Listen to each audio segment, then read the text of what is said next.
Healdsburg has gained a fair amount of notoriety lately for its cutting-edge architecture. Witnessing this innovation reminds me yet again of why I became an architect. Whether it involves urban, commercial, or residential design, there is something about this town that inspires people both to experiment and to put their best foot forward. This spirit has been part of our town from the beginning, as it is showcased at Healdsburg Museum's current exhibition, Healdsburg's Architectural Heritage.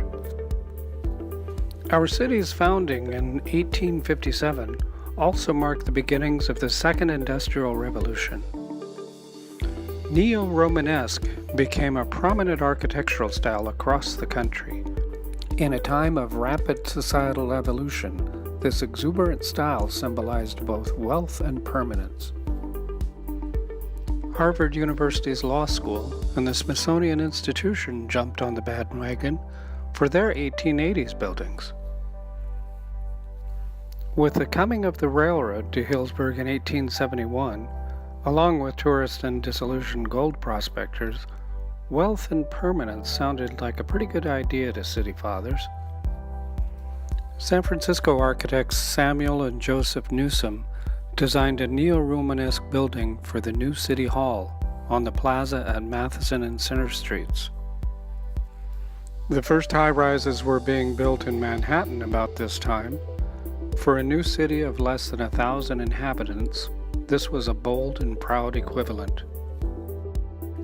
Though it survived the 1906 earthquake, City Hall didn't make it through the post-World War II rush to modernity.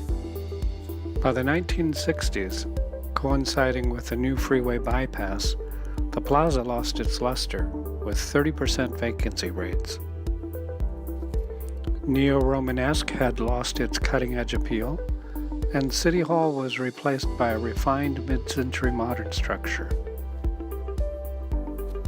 City government, as was fitting of the age, would be housed in a building of simple forms with no needless ornamentation. What was truly radical about this design was the building's relationship to the other buildings on the plaza. At a time when across America, people were fleeing the cities for the suburbs, architects Steele and Van Dyke brought the suburbs into the center of town, giving us a single-level city hall complete with a front yard. As for the plaza in general, merchandising everywhere was undergoing fundamental changes. Cottingtown Mall was barely 15 minutes away on the new freeway. Bringing back the residents and the tourists was going to mean offering a different experience. In 1974, policies for change were set into motion. And though it took a few decades, the word got out about Healdsburg. By the 1990s, the 30-year-old City Hall was both too small and too valuable to effectively serve the thriving town, and City Hall moved 4 blocks away to Grove Street.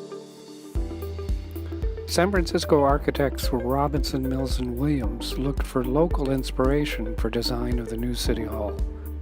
The building was an interpretation of agrarian structures, creating a composition of simple vernacular forms and an elegant use of materials.